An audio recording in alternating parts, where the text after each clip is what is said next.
Welcome to Unlearn, where we talk to industry leaders about unlearning how we go to market. I'm Kelly Sarabyn, and I run tech partner enablement and advocacy at HubSpot. And I'm Mathew, co-founder of Partnership Leaders. The old ways of going to market are getting more expensive and less effective. To thrive in an era of digital transformation, you have to go to market differently. Let's find out how.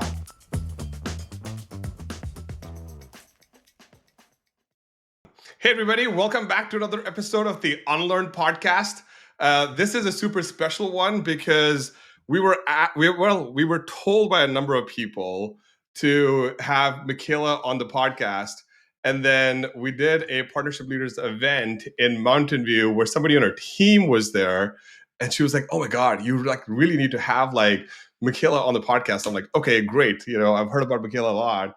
And the background is I was talking to Brian Gibson, who is the VISTA Equity Alliances and Channels operating partner. They're basically private equity firms have these people on staff who advise their portfolio companies on best practices. And Brian Gibson is the guy for partnerships. Now, What's also interesting, and this might be a fun thing to start the convo on, is I asked Brian Gibson, I was like, hey, Brian, how many companies in your portfolio leverage partnerships as a go-to-market motion? And he's like, 30%. And I'm like, how many companies do you have? He's like, 80 companies. I'm like, amazing. So then I went back and then I was on a call with another one of my friends. And I'm like, you know what's interesting is VISTA has 80 companies and only 30% of them use partnerships. And my other friend, Tom Elliott, was like, that doesn't sound correct. So okay. So Tom says, go ask them what percentage of their companies use integrations to fulfill their value proposition. So I went back to Brian Gibson. I'm like, hey, Brian, what percentage of your companies use integrations to fulfill their value proposition? Brian's like, 85% of them. And I'm like, well, Brian, then 85% of your companies use partnerships. And he was like, oh, yeah, totally. I get it, So I'm excited for this convo. So, Mekaela, welcome to the show. We'll introduce ourselves, but let's hear a little bit about you first. Yeah, thank you. I'm so excited to be here. I've been kind of following along on what you're doing with Partnership Leaders and with this podcast, which, for those of us who have been doing this a long time, this is so overdue. So I love the emphasis, and you've been able to make a lot of traction in a short amount of time. So I'm watching here, impressed, excited to get more involved, and love, to be a guest here today. So yeah, how far back do you want to go? Did they all ask you that? I think everyone asks you that. Totally. Yeah. That's a good one, but a little bit more context. And so I asked Brian Gibson, I said, Brian, who is the best partnership leader in your portfolio companies? And then he was like, Mekaela Davis. I'm like, okay, we got to have Mekaela Davis on this podcast. So, I like how Asher just let that hanging for the audience to conclude on their own what the connection was between VISTA Equity and the guest on the show. Yes.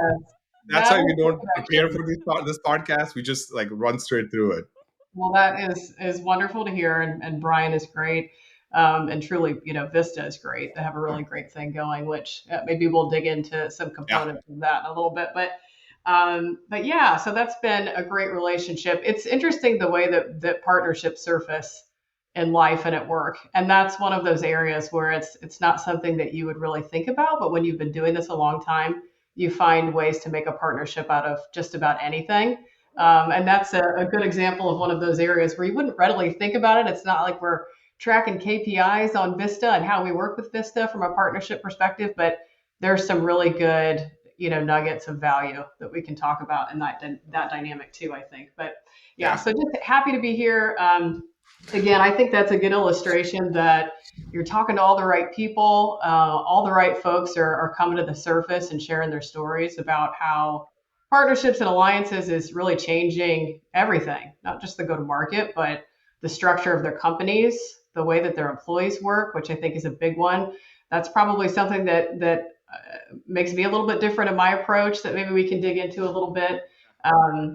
Even though this is a scaling type operation, and we think about it that way typically, I really do start with people first. I think that's what my approach different and our company's approach different. I try to carry that with me wherever I go. I think what's interesting though is what I probably should have been is an engineer. So if I were kind of designing my life, I probably should have been an engineer. I love to see how things work. I am the type of person that if my husband sends me to the spa, I'm looking all around the room. I'm like dissecting where the equipment is, like what the chairs are made out of, how they applied the tile, what color is the grout. Can you hear me? Sounds like a very relaxing experience. I'm sure that was your husband's intention. So relaxing. You're like, what's your SLAs for like? Are you type A? Is that what I'm hearing? Maybe just a little bit. Maybe a little bit. No, there's no chill in my life. Maybe that's one of the things that makes me, pretty good at this. But I probably should have been an engineer. I'll tell you what I wanted to be was a surgeon. I still wish I were a surgeon sometimes. I really like to think about, fixing things that are broken or making things that are suboptimal just work a little bit better. That's just sort of the nature of my mindset. So I approach most things that way. Plus, I just always wanted to be Dr. Mekaela. Surgery sounds really tough, though, I have to say. You have to be there like 21 hours, and you really need good fine motor skills, which is interesting because it's very tough to get into medical school, but nowhere on the test is like, what are your fine motor skills? Because if not, you are not going to be a good surgeon. That is so true. I got to drop a podcast real quick just because it sort of bridges the gap between engineering and my should have been profession of being a surgeon. It's called One Nerd to Another. And it's literally just a bunch of episodes about individual organs in the body and what they do. I know love that. It sounds nuts. It's really cathartic to listen to. I highly recommend the duodenum episode. And this is just what you get. This is what you get. So when you do make a spa appointment, this is the podcast you listen to. Organs.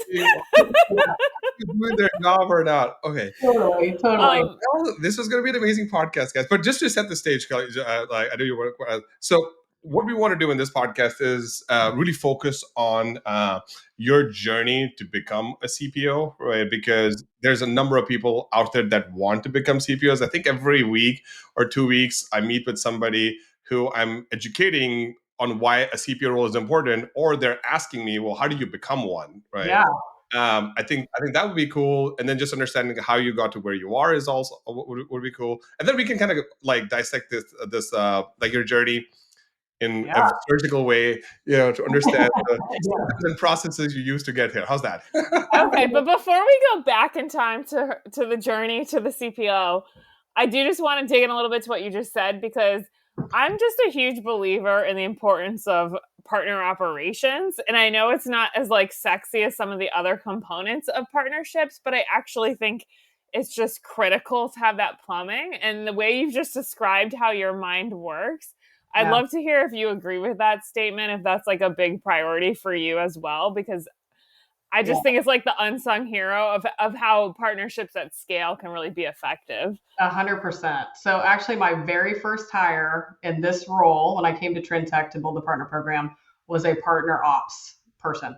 That's great. Just like a CRO, you're like, I need my ops person to help me so I can go focus on, business oriented tasks. Yeah. Well, I mean, how do I know what I'm trying to do if I don't know what the state of the union, looks like today? So that's exactly what she did first was, just really try to take a look back, understand truly where we're coming from a KPI standpoint. Then we stood up all of our dashboards and all of the things that we wanted to track and trend line and really start to measure the business so we could make insightful decisions about what to do next. We couldn't have done that without the proper foundation and that stability being in place. And so I think that's a huge component of what we need to achieve at scale, even today. And it's interesting how it changes over time, because once you establish your core KPIs and you understand what your board wants to hear about, and you understand what your executive leader team wants to hear about, and the folks on your team and your partners, then you can get creative and start to say, where can we optimize some of these things? So we have the data, we have our initial actions, we have results from what we've done so far, but where can we get some qualitative insights too out of all this data? What is it really telling us? How do we go back as humans and do some more things to make it even more awesome? So ops is a critical part of that. And then when you think about, from a go-to-market perspective and a direct sales and partnership sort of interplay perspective, the sales ops team plays a critical role in trying to make sure that we are working harmoniously together and that we have, some attractive reasons really to come together, leverage partners in the right way, and really just create that kind of kumbaya. Without an ops team to help us with those processes and proper incentives and things like that, it would be really challenging to do well. Great question. Well said. Yeah. All right, back to the journey. Somebody asked the one question she wanted to ask on this podcast, so I think she was like, "Okay, I'm done. I got my stuff." That's great. All right, so let's understand like how you got to where you are, because I also have a hypothesis for all the CPOs that are getting elevated. But yeah, did you work at Deloitte? Because that's Asher's hypothesis. It's close. It's close. Not Deloitte, but close. It's just a placeholder. So I have listened to your podcast, so I know that you all have interviewed some really heavy hitter CPOs, that are running the biggest ecosystems in the world. And they have some impressive and amazing stories to tell. I love learning and listening from folks like that. I'm not that person. So let me give you a more approachable path to CPO. Yeah. And I think that, the reason that's important is because that's not probably where most of our CPOs are going to live. Yeah. At least right. I hope not, right? I hope that we have tons of B2B SaaS companies and other companies in other industries that think about this model as a way to achieve their business goals, and they start to make the investment in this role. That's my hope. And we know there's a lot more of those companies than the large enterprise vendors and big fours. So I would say my path was a little bit more, there's some stops along the way, but I think what is probably consistent about many of us on the journey is that I really had to learn a lot of different functions along the way that I then can put in a big mixing bowl and apply those to this work. Yep. I think it's really, really challenging for somebody to come from one corner of a business and work their way into a CPO role. The thing that I like about this work, and the thing that I think all of my teammates along the way and over the years have liked about this work, is that no day is the same.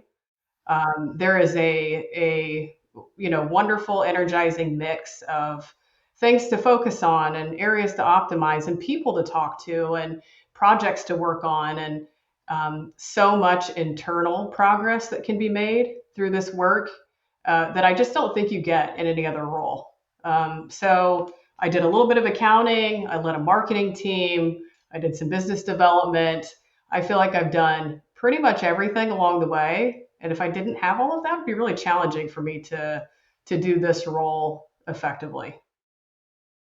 Were you at McKinsey, Bain, BCG, EY, Deloitte, Accenture, or any at KPMG or any of those companies before? You got to make it to, I think, number 6 now. It's I was at Grant Thornton for about 8 years. Yeah. Asher's right again. I'm like, yeah.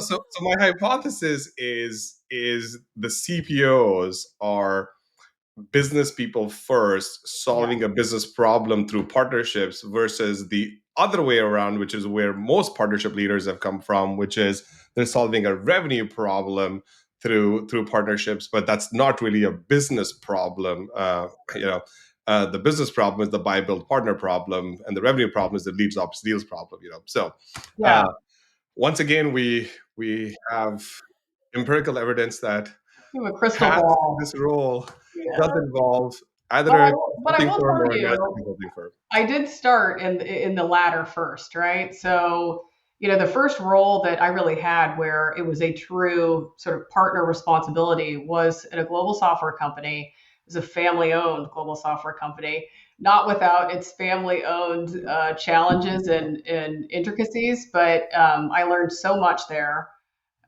because I was really getting into that at the time of there was still like IBM Co-op and MDF and these I-series things that were happening. And then we were also sort of transitioning into software subscription models and cloud. And, at the time, Oracle had made all these acquisitions. And so it was changing the dynamics of the way that we integrated and our APIs and all of these things.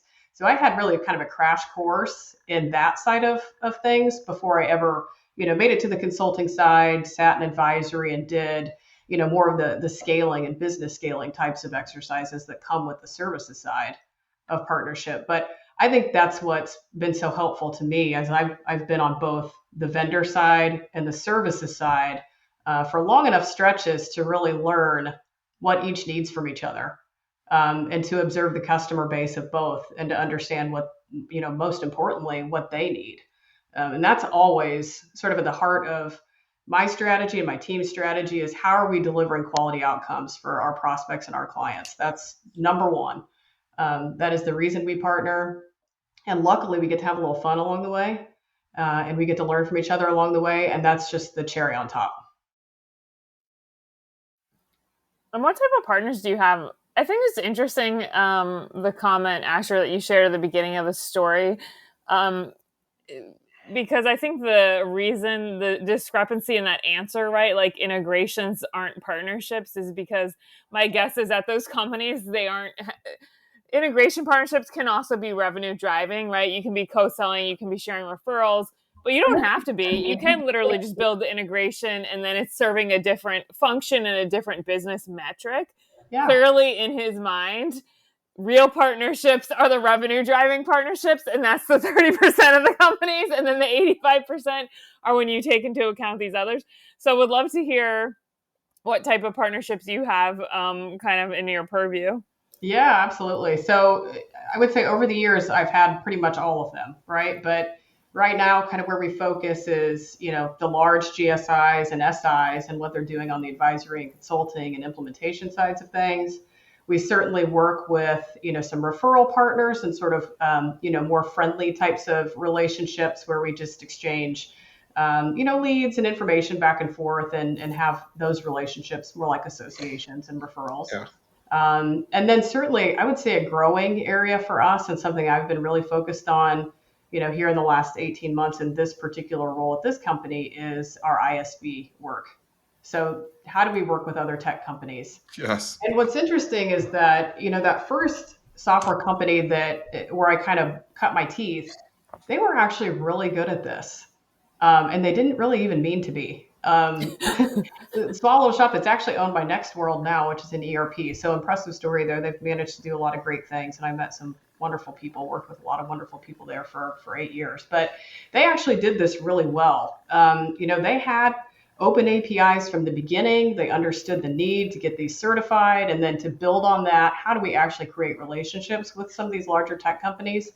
And so it was very interesting to go from that to, some other companies just aren't thinking about it that way. They're thinking about how do I do the basic certifications necessary to make sure my code and my product is delivered in a sound way and I can make it on a marketplace or I can make it on a page. But the currency is lost without a little bit more work, right? What if that software company is not going to talk about us in a positive light, and if we can't really leverage the currency of the goodness that comes out of that integration, it's very passive. It's just the basics, and that's not good enough, right? And sometimes you'll even have customers ask, I would like to understand better what you're doing with each other. What is the relationship? Don't just send me to the page. Because what I want to know is when stuff goes south, how are you guys going to work together to get me to a better place? And is that something I'm going to have to manually run with, or are you going to be able to jump in and talk to each other? And so I think the market and buyers are becoming so much smarter about how all of this does work in the background. And they've been burned enough times to ask the right questions, which I think is lovely. And so taking a proactive approach to that, to think about how do we work better with other tech companies is something that I love to solve. That's one of those areas where there's a lot of optimization.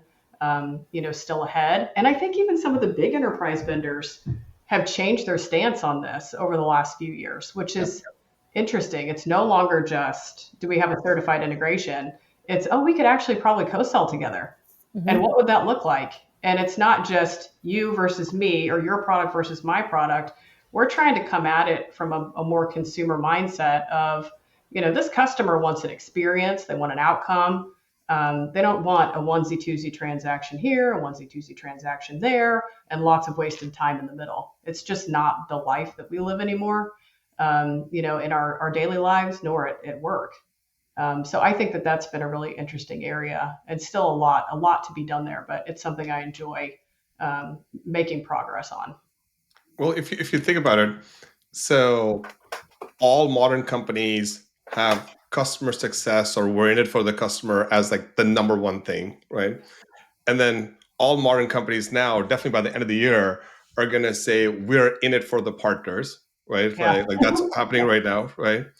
And then everybody is going to centralize on this word outcome. And then the customer is going to say, well, I have a workflow and I need all these things, right? And so our messaging is going to say, we're going to help you get to an outcome. But to get to that outcome, you need to manage these 7 apps yourself. Yeah. It's like completely like wrong. And I remember I was at a SalesLoft partner day, and I was just talking about the value of ISVs, and because that's the world I grew up in too, right? And I just thought that like all the entire world revolves around ISVs, which again at some level I still do. I may be completely wrong, but so I finished talking about ISVs and this and that, and then there's a lady in the audience that basically like stood up and just said, Asher, like I just don't want to deal with managing these 7 apps. Can we just have somebody else that just manages, because they all have different roadmaps. Yeah. I have different things I need to get to, and I can't spend all my time helping these people figure out their roadmaps. They should be talking to each other and figuring themselves out. Yeah. So that was actually one of the data points where I was like, oh, partnership leaders is needed. So, yeah.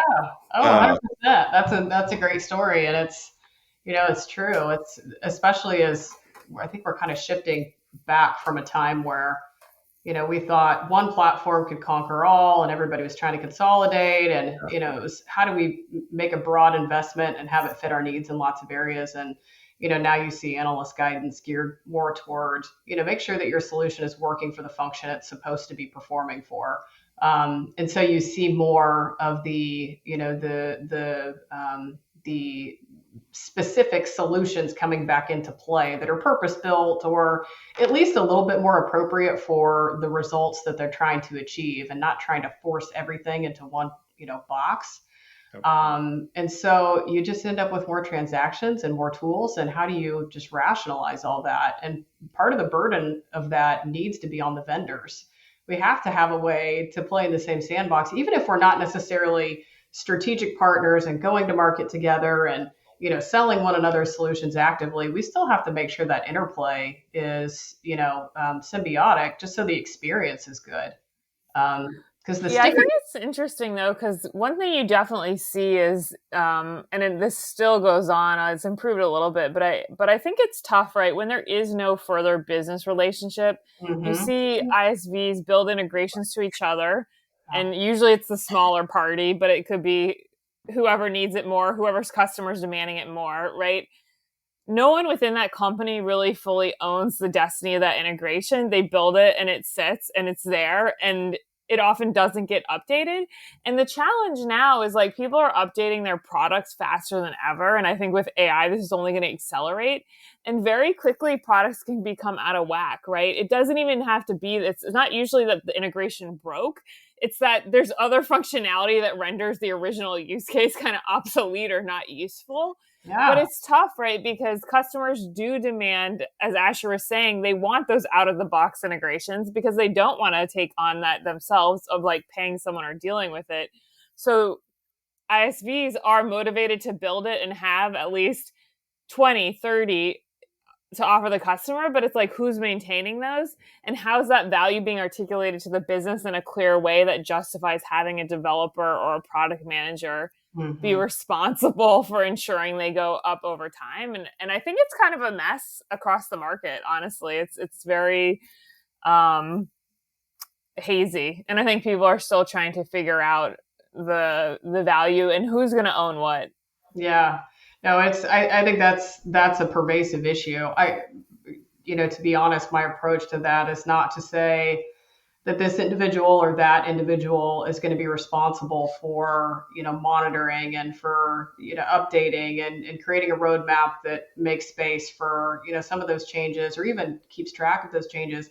My approach is to say that you all need to be responsible for understanding the changes, making room for the changes, allowing the progress of what we're putting out there, as a product to be reflective of what else is happening in the marketplace that's really important to that customer. So that's where the internal, change management comes in and really building a culture that's partner friendly and partner first. That's something that my team and I, we spend a ton of time on, probably spent the first year and a half doing nothing more than that here in this role. But by doing that, you just turn on, so many different channels that were previously not part of the process. You get further so much faster once you have the internal buy-in, the internal understanding, cross-functionally. And I don't just mean marketing and sales, right? It's like you said earlier, ops, accounting. How is accounting billing our partners in situations where a fee needs to be exchanged? What kind of tone are they using? What letter are they using? How are they addressing them? What does it look like when we have to go back and ask again? Are we using a friendly tone of voice? Like, what does that look like? How are we billing our BPO customers? Are we sending a bill directly to the end user because we shouldn't be? Those kinds of things, right? So if you don't really examine and really just get in everybody's business a little bit in a respectable way and just try to become, part of what makes their team and their process better, then it's going to be really challenging, I think, to be successful in a partner leadership role or a CPO role for sure. You sort of have to have your hands in all of the pots.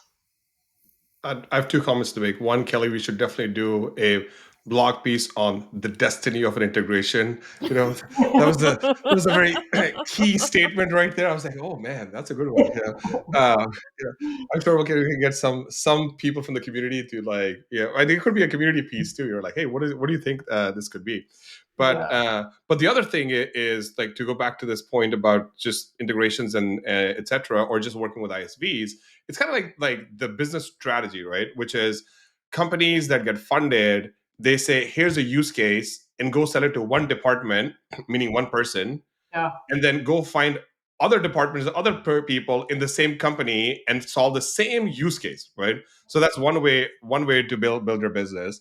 The other way to build your business is you find a persona and then you do everything for that person and make them look like a hero, and having gone through both of these motions, right, I like the pick a persona and make them a hero, because then you can do everything for them, and your platform strategy becomes clearer too, but also who you're going to partner with, which is either because you can have like best in class partners and then non best in class partners, because like there's some buyers that will only buy best in class, and then there's the tinkerers, right, who'll just buy anything and they'll say we'll figure it out. We have a long way ahead for us to get to our goals. So I think it just depends on like what your company's strategy is for winning the market.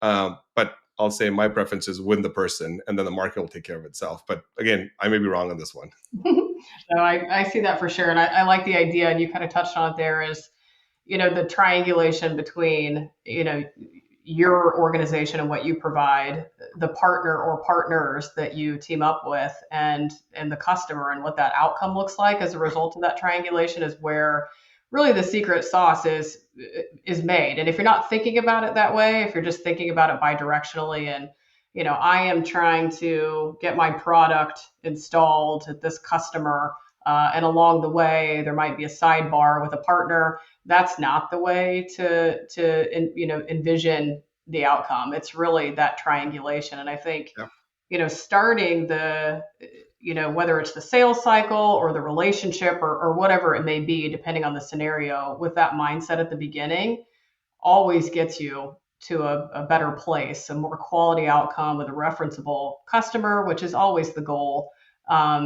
But really provides that framework for repeating that with that same partner or that same type of customer. And they go tell their friends and their friends and their friends. And I mean, that's the power of partnerships, is those good experiences will earn you, 10 times more of those good experiences. So just having that mindset from the very beginning is critical. And that's something you have to teach in other areas where folks are not used to this dynamic. Sales teams often need a little bit of coaching on that, why we talk to partners differently, how and why we bring partners in early to deals when we're running sales cycles together, why that's not an afterthought, because it's not going to provide the best outcome for anyone. And so those are areas we typically have to spend a little bit more time, but it's worth it. All right, let's unpack your journey to becoming a CPO, because I think that part of the how the situation became the situation to then elevate you, right? I think that's probably what a lot of people are trying to figure out right now. I have about 6 or 7, maybe 8 VPs that have it in their board plan to become CPOs by the end of the year when they hit the revenue milestones, right? Or just company milestones. So it'd be good to get to hear your story. And then by virtue of that, there'll be hopefully 100 other. They can CPOs update their decks. Exactly. That too, Exactly. She did it. Exactly. Yeah, I think, so I mentioned I sort of started in accounting, which is definitely not the role for me. It was really boring. Our CEO at the time could see that on my face and sort of plucked me upstairs and said, you come up here and you do the more fun jobs. So I did that. And then ultimately led, the marketing team at that organization and did a little bit of sales and all kinds of things, right? And just learned a tremendous amount. I took sort of what I had learned there about some of the larger enterprise, systems and vendors and programs. And that's when I took, that knowledge to Grant Thornton, and was initially just really responsible for, the partnership around a large Oracle practice. But as things progressed and as, the strategy at Grant Thornton progressed, a lot more relationships came into the fold, a lot more alliances came into the fold. Ultimately, what I did, with that is start to apply a more scalable approach for what we were doing internally with respect to all those partnerships, because they were being led by different managing directors and partners in the firm who weren't necessarily using a consistent approach or, weren't going to market in a similar fashion. Everything was just very siloed. And I could tell, very quickly there were some efficiencies to gain there. And, because I was a partner and alliances person, I understood all the things in the background that we had to do to get our people trained and to get CPE credits and all of those things that are administratively burdensome in a professional services environment. But I had some hacks to that. And so we could apply that at scale. And so really ultimately just ended up leading the approach for 30 or 40 of our most significant alliances across advisory and tax. And the other thing too there, which I think is so interesting and really kind of bolstered sort of my experience and my skills in this area, was the concept of 360-degree relationships. And I don't know that you get that in some of the smaller firm experiences. So this is one of the things I'm very grateful for my time there. And I'm grateful for a lot of things at my time at Grant Thornton. I loved working for that company. The opportunity to see a 360-degree relationship as both a customer and a partner of an organization gives you a tremendous opportunity, to leverage that, from a business model standpoint, but also kind of fees are we paying on both sides of this equation? Like, can we optimize this? How do we leverage our executive relationships in both areas to, get what we need and, to have that organization have a better impression of us? I think the more, again, back to the idea of we're all adopting more software and more tools, those are coming about more and more and more, those 360-degree relationships. I have several partners that both use my tool and position my tool in the marketplace, implement my tool. And wow, how cool is that? I mean, what an evangelist you've built if you've treated that relationship in the right way. So that was an excellent, kind of learning. I made managing director at Grant Thornton. I think my next step would have been to go for partner. My husband also happens to be a partner. Did not think that tax time would be a lot of fun with two partners in the house. So intentionally kind of started looking for something different. What's interesting is that working in partnerships for so long, you have a lot of access and understanding about all of these other companies and their programs. You almost know a little bit too much, if that makes sense. And especially in that kind of a role, I had so many different partnerships that teams were working, that I kind of had oversight on, and there were a lot that I just frankly did not want to go to. Did not really culturally align with kind of how they did things, or just it didn't really reflect my value system and those kinds of things, right? So when this opportunity came up at Trintech, it was actually really attractive to me because they needed some building, which I hadn't done building in a while, but I do like it. Back to the surgical engineering sort of part of my brain. I have a visceral reaction when things are not working properly, or if it's my house or if it's my kids, whatever it is. I need to fix. It's a blessing and a curse.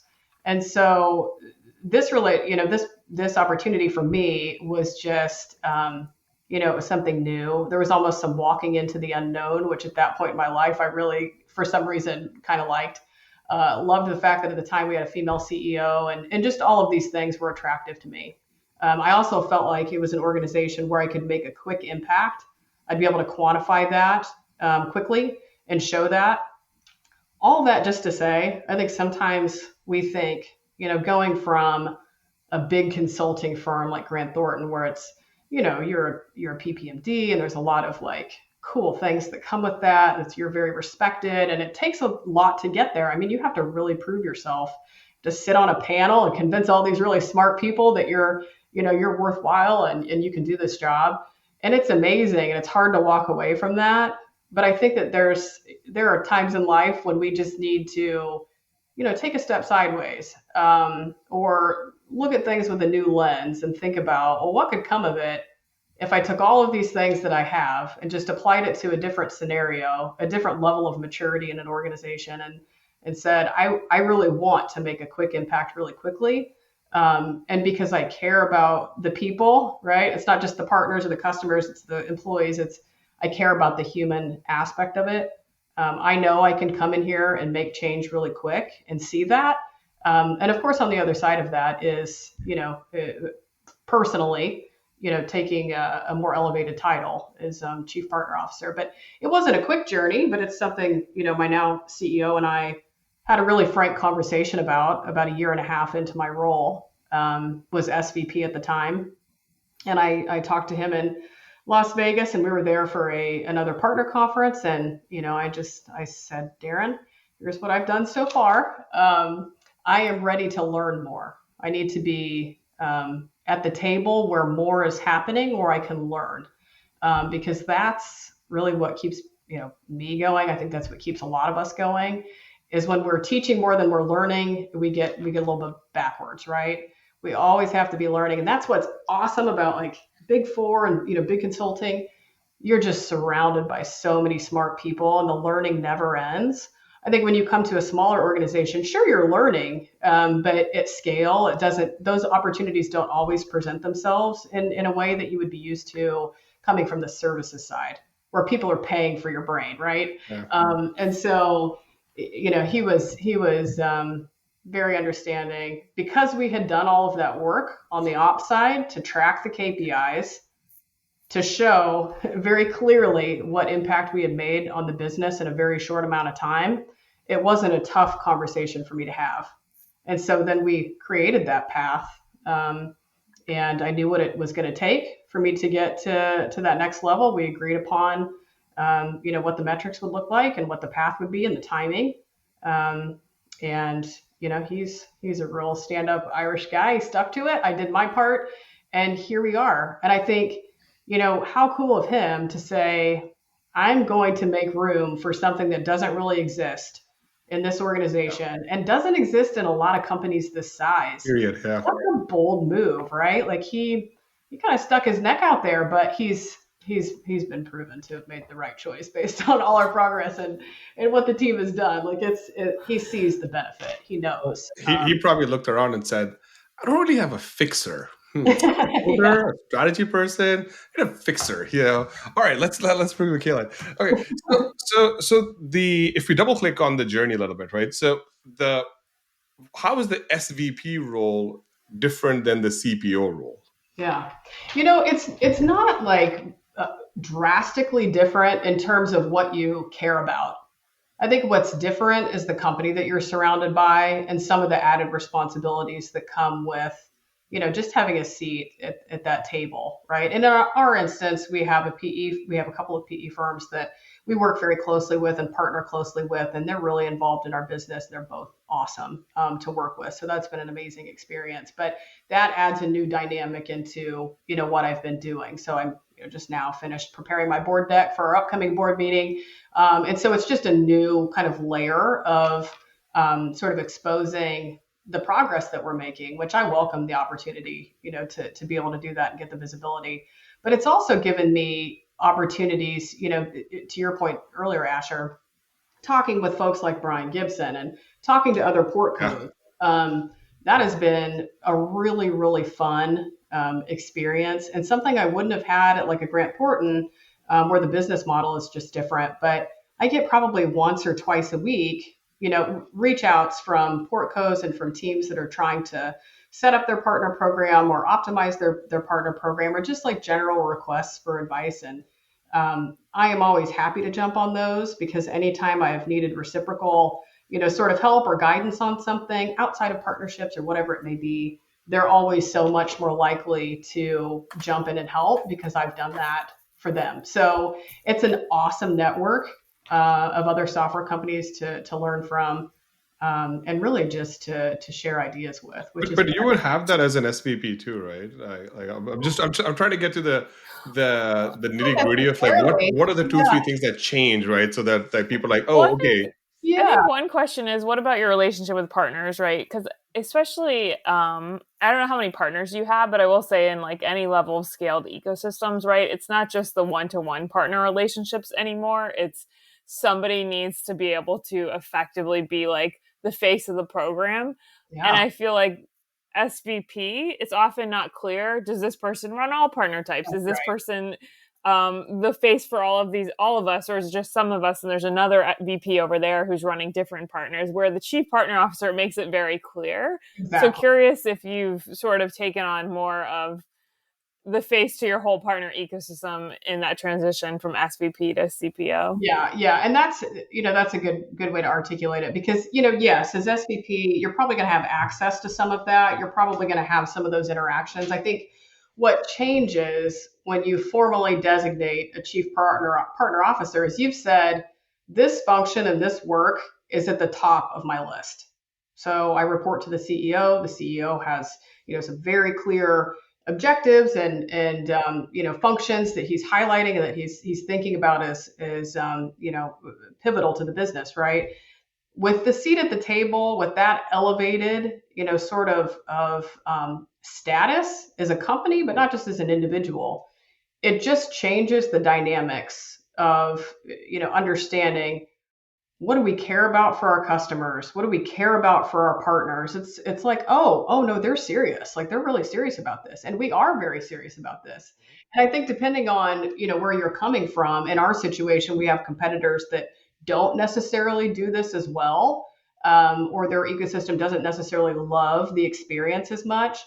It's one more reason we say, hey, no, we do love this experience. We do it really well. And here's one reason why, is because we've placed investment and emphasis on this particular function as its own thing. We're not saying the CRO owns partnerships, because then it becomes only a revenue-based function. And that is not what partnerships are about. We're trying to retain customers. We're trying to build an awesome product that stands the test of time, that evolves. And if we're only focused on bookings targets and revenue, that is not going to be the outcome that we achieve as a company. So it really does need to be its own post. So that alone, Asher, just saying Trintech has a CPO. Okay, Yep. well, every portco in the system is thinking, oh, they have a chief partner officer. They must take it really seriously. They really do care. Okay, so Yep. we should have conversations. We should think about this. So it just brings a little bit different level of magnitude, I think, Yeah. to the conversation and a little bit more seriousness to Well, really to our. me, it's like, and having now spent some time with the number of CPOs. By the way, I also know SVPs in your portcos, and I'm constantly challenging them, like, hey, when is this going to happen, right? And what Yeah, do we need to do to elevate you to get to that point? But you yeah, are the trailblazer, I believe, in the VISTA Equity portfolio, who's kind of charting a path for the other like leaders. But I think as I've spent more time with let's call it not the FANG CPOs, right? Like those people are really trying to figure out how do we build a business, and then that business has certain things that we need to do, whether we need to produce a product or we need to distribute a product or we need to support the consumption of that product, right? Like, and then that's the conversation that's happening, and then where partners fit into that is yeah, what a CPO is like needed to do. And then you go into a advisory role versus an execution role, because as an SVP, yes, you may go to a board meeting here and there, but you're not invited. Like you don't have a seat there, right? Especially as a channel chief, you for sure don't have it, right? yeah, I haven't come across any channel chiefs that are invited to board meetings regularly to give an update, who will then go hang out with other board members and leverage their networks to like solve this like Bible partner problem, and with their other colleagues. It's just, at least I just haven't found that convo to take place. yeah, absolutely. And you wouldn't have exposure to the variety of conversation that happens in those board meetings.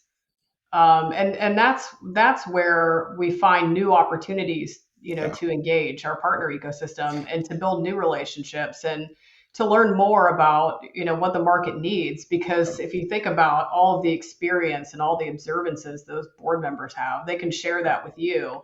You can share with them, hey, listen, I have a way to solve this, or I have a perfect partner to bring in, Yeah. for this. And it's just a wonderful way to get more facets of the conversation rolling, which would have been challenging to do, at the SVP level. 100%. Um, Yeah. yeah, and in most companies, you have a chief, CXO that is responsible for each of the teams and all of the things that are happening. And when you're sort of just in this abyss, there's no ultimate, governance for the partner team or program, and so you're just sort of hitting your head on the ceiling.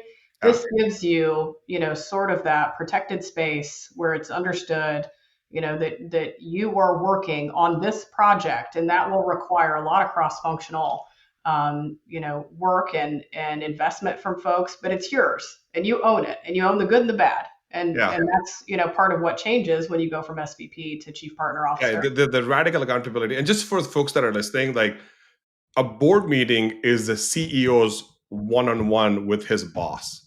So if you're going to that, like the person's serious about partnerships, right? And then the way a board meeting is conducted is there are a number of, like, at least larger companies, there are a number of preparatory calls so that you are getting your top priorities championed through board members, so they understand what's at stake, what resourcing is going to require, and then there's a voting that takes place. But a board meeting is normally like about 4 hours long, or somewhere there. But there is a open door session where all the executives are invited, and then there is the closed door session with only the CEO and maybe the CFO are invited to, and that's actually where the real like prioritization and decisioning happens, Yeah. because boards only have one power. They can only fire the CEO. They can't actually organizationally fire anybody else. So if you're going to a board meeting, it's not because you're going to get fired.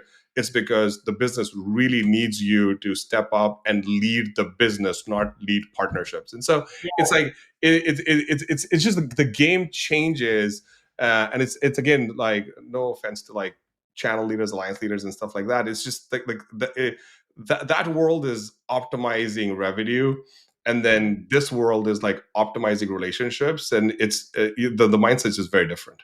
Yeah, and you have to be able to translate what you know is qualitatively advantageous to a board deck.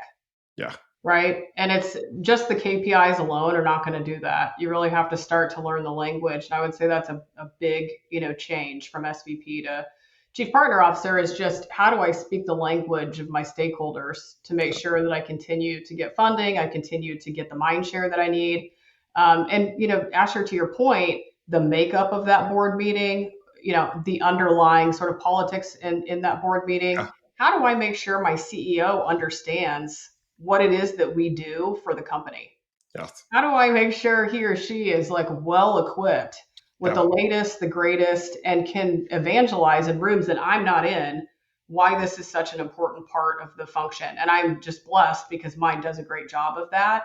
Yeah. But it's something to think about if it's not on your radar. How do I educate and equip my C-suite even really with with the nuggets they need to make this successful for us? Can you share anything about because what I'm hearing you saying is like there's the KPIs which are necessary, right? But then there's the story you're telling around the KPIs and making sure it's resonating. And of course, every company is going to be different. Can you share any ways that you've conceptualized this? Because I actually think this is really challenging, right? And people probably kind of know that it's something that you have to do, but actually doing it is a totally different task. Yeah. Sorry. Right before we go there, I just want to like unpack one thing that Mekaela just said. Right, the issue here is the CEO caring, right? Yes. Because that is the ultimate person that can support a org-wide partnership strategy. If the CEO cares, the CRO, CMO, CCO, they're all going to care, right? So like there's a little bit of fallacy in the market, like that we should just go like spend a lot of time with CROs and convince them about partnerships. I think that's cool. There's some level of like alignment around like, hey, let's go spend a bunch of time with CMOs and CCOs. Like the CEO is their boss. That person, if they're not telling them that like, hey, where are the partners? Because they're integral to our winning strategy, like that person is not caring for that, right? Because the CRO job is to optimize revenue. It's really hard. Like I've done it before. It's extremely hard, right? And then a CMO's job is to optimize markets. And that's another really tough job. So somebody else going to tell them like that the partnerships is important. I think you'll get somewhere based on your relationships and stuff like that. But there is if the business is set up where partners are integral to everything, the CEO has to be, and that to me is like the industry-wide case for people to go for these CPO roles, because if you are able to get to that level, then you are having a one-on-one with the CEO, right? Yeah. And there's been a number of stories in the market where the partnership leader reported to the CRO or reported to the CMO or reported to somebody else, and then they got whacked. Yeah. And then the CEO talked to them as part of their exit interview process. And the CEO was like, hey, like, what advice would you give to us to make sure this doesn't happen? And then at that point finds 17 things that they really cared about. And then they just never heard about it because the reporting line was so off. Yeah. Yeah, it's a really critical aspect, and of course, it's going to be situational. It's in some cases, right? But I'm a firm believer that if you're thinking about naming a chief partner officer, if you feel like you have a succession plan where somebody could take that role and really elevate the function in your organization, that person needs to report to whomever is ultimately responsible. And in our case, that's the CEO, right?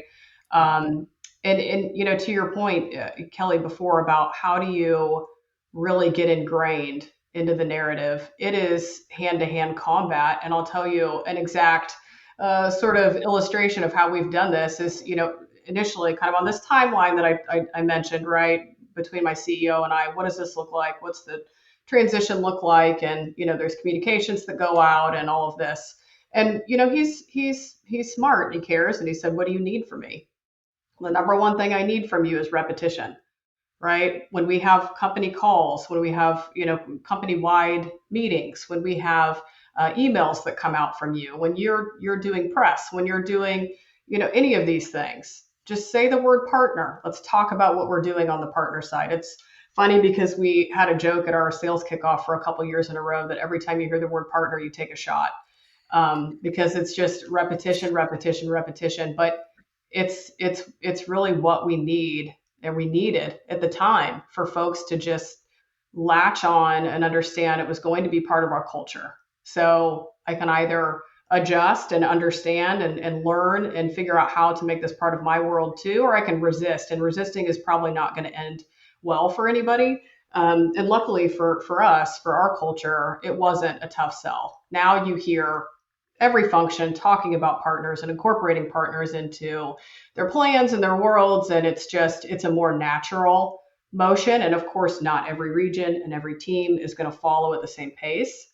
That's where you do that optimization work, those little, quick nip and tucks. But as a whole, the surgery is complete. We have a wonderful result. You really do want to be a surgeon.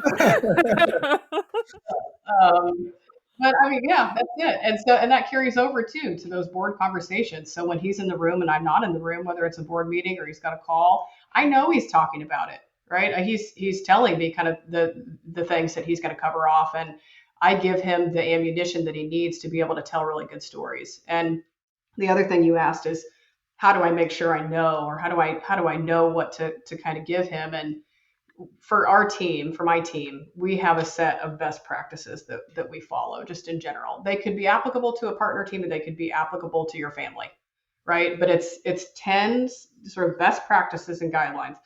And number 5 is listen more and talk less.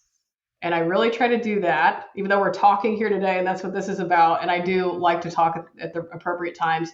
You will see me on calls and in meetings really pretty quiet. I am listening. I'm trying to understand, for example, my partner managers, my alliance managers, how are their relationships evolving? Are there any areas where I think there's some red flags? What could we be doing more of? Is one of them talking to a member from here and the other one's talking to a member from here and they haven't brought that together yet? Like those kinds of things. So I'm intensely listening and trying to then translate that over to my KPIs and my quantifiable metrics to tell a story, to have a narrative. So it's not just bookings targets, pipeline, all the things that we get sucked into. What's the narrative? Just like if it were its own business, what's the narrative of this business and where are we going? That's what we try to build and reflect. And on that note, I would just say that bookings targets are really important, and I don't want this to be like, oh, hey, we were on a Partnership Leaders podcast, and like they were saying that this is not important. This is extremely important because that's how you fund your business if you want to treat partnerships right. as a business. All right. As usual, all these conversations are amazing. We should do one massive session. I say this on every podcast that's like 4 hours long, and then we could really get through it. But I also want to be respectful to like Mekaela's time and our listeners' time.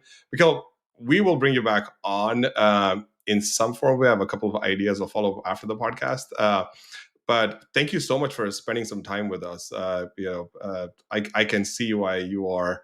I don't know if they published the VISTA Equity top exec list, and they don't share it like why you are that. But also like I spent some time with Meg Higgins and stuff like that. You're all very amazing, accomplished executives. It's very proud of you all. Well, thank you. And thank you for the time. Again, I love, what you're doing and how you're bringing this community together and really just creating some more exposure for this really important work. So look forward to some face-to-face things in the future too, and can't wait to get more involved. So thank you for the time that you're spending on this. It's great. All right, Kelly, thanks as always. Thanks. See you all at another episode pretty soon. Thanks so much.